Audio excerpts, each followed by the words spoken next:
morning, everyone. It is a new month now. We are somehow in August already.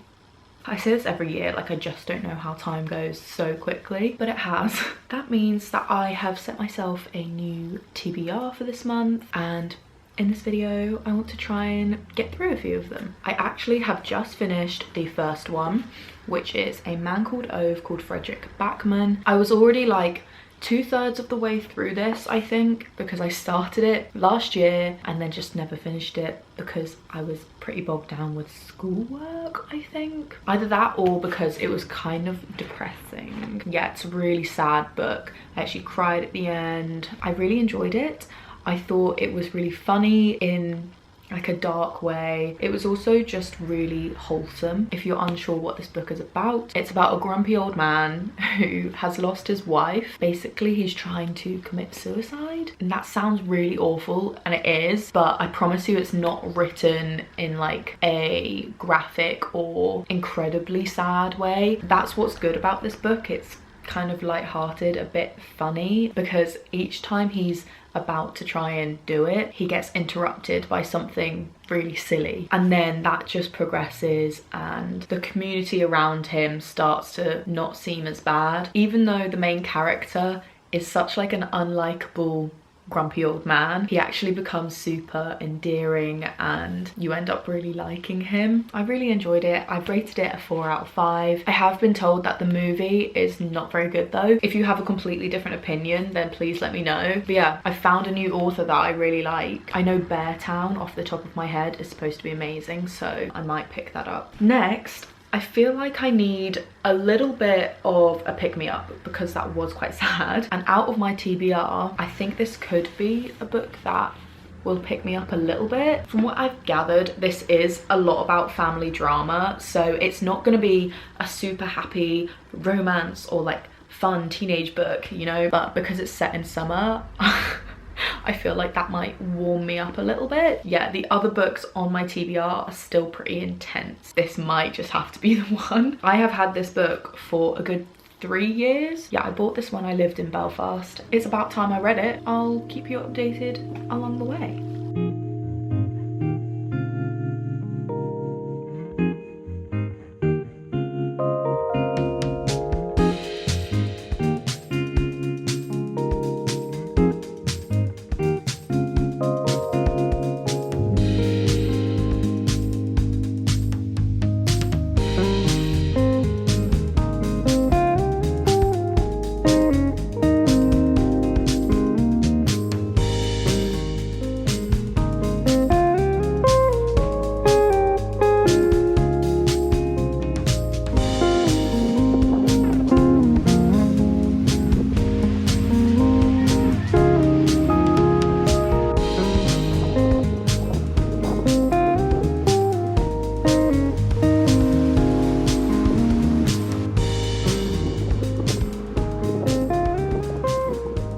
Okay, so I am about 86 pages into this book, and I'm really not getting it. I understand it, but I'm just not getting why this is such a popular series. It feels like one of those books that is about nothing. I don't know, I'm really not feeling it. I think I'm gonna read to like page 100 or 150. If I'm still not liking it, I'm just gonna have to DNF it. Yeah, I think maybe because I bought it 3 years ago, have been building it up in my head this whole time, I'm really disappointed. I don't know, I feel like I'm missing something that everyone else is really liking. Yeah, I just thought there would be more plot. I thought there would be a storyline, but right now it feels like there isn't anything.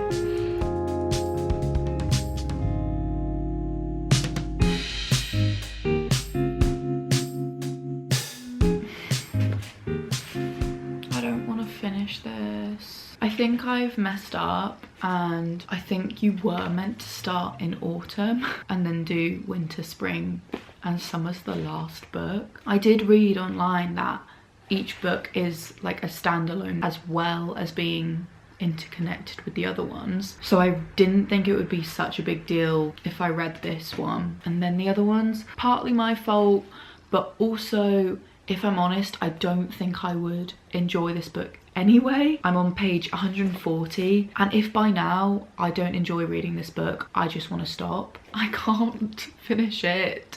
Usually if I DNF a book, I give it 1 star. I have left it unrated. I actually see some value in this book. Like, I don't think it's a badly written book. I just think it's not for me. Do you know what I mean? I think it's just not my style, and that's okay, because I'm trying to escape. You know, when I'm reading books, I don't want it to feel like English class. I don't want to have to analyze the sentence structure and the description. I just want to get lost in it, and this didn't give me that. It's all super up to date about the real world, and so it mentions COVID, it mentions global warming. I don't want to hear that. I want to get lost in someone else's story, not my reality. I can't really blame myself buying this book because the blurb does not give any of that away. Now what do I want to read? I think what I'm gonna go for is Brutes. It's a bit shorter, which is good, because right now I'm like not in the reading mood because that put me off. This is meant to be about a couple girls in a rural town in America. It's like hot, sticky summer, and I think a crime is committed. But yeah, I think I'm gonna go and make breakfast and then start reading this.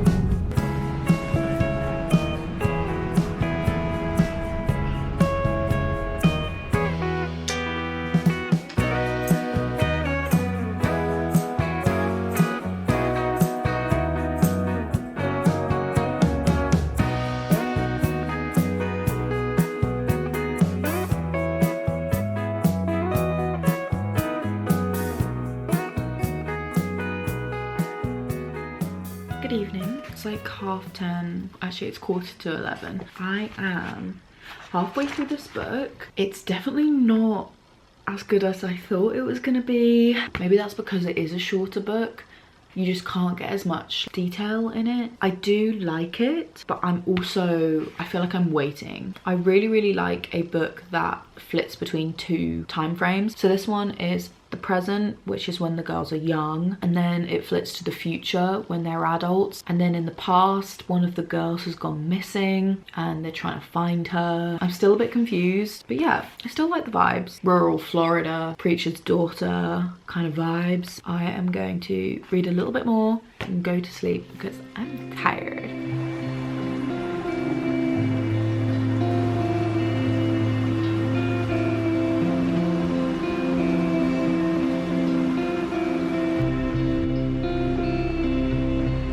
This would be because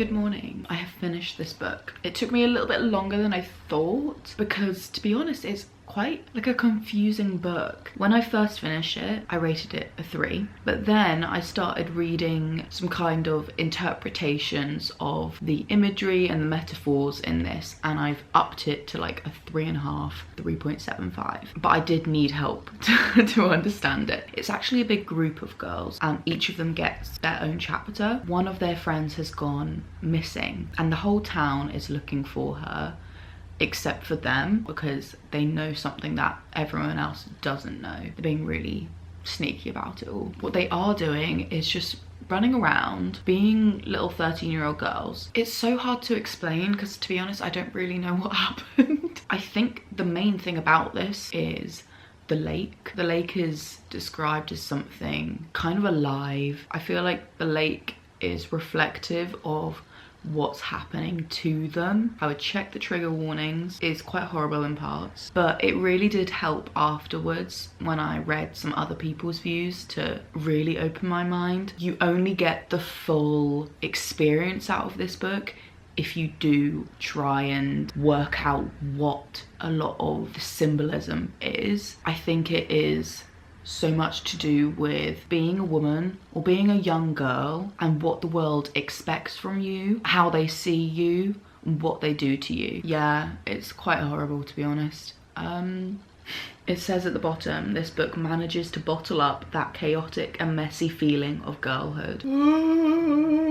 I'm so tired. I went out last night, if you can't tell, and I haven't done that in a really long time. Anyways, I'm trying to cheer myself up, and so I've started this book, Songs in Ursa Major. So I was trying to find Carrie Soto is Back, but they only had it in hardback at the time. For the 100th time, I don't like them. And so the bookseller suggested, whilst I waited for the paperback to come out, I should pick up this one. She said that this book is very similar to Daisy Jones and the Six, and I adored that book, and I also really liked the TV program, and so I was like, hell yeah, give it to me. Now, I have already read 15 pages.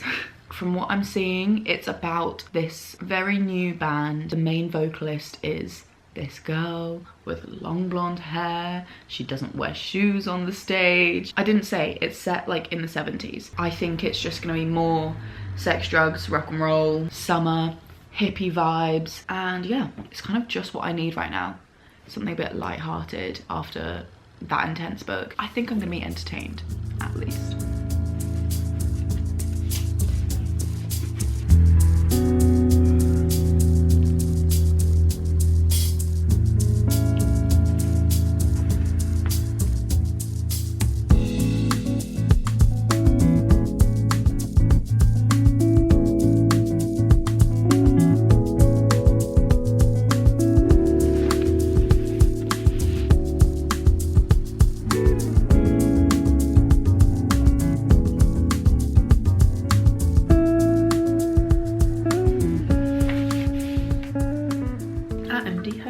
I'm about a third of the way through this book. 136 pages. That's all.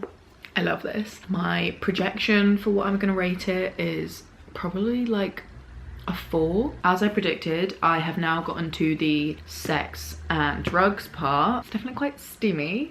Maybe a shower scene. I haven't read any kind of sex scenes in a really long time. I feel like when I was at school, a teen girl, that is kind of all the books that I read. Just a lot of smut. But most of the time, they just don't interest me anymore. I think it can definitely add a bit of excitement to a book, but I don't like the sex and the relationship to be the main focus of the book. I like something like this where there's so much else going on and the romance is actually like a subplot. I feel like this is so similar to Daisy Jones and the Six. So if you do like Daisy Jones, then I definitely think you'll like this one. I just wouldn't read them back to back. I am very excited to see what happens in this. I am gonna end this video here though because I've been reading for way too long. I hope you enjoyed this video. Let me know what you are currently reading and I will see you in my next video. Bye.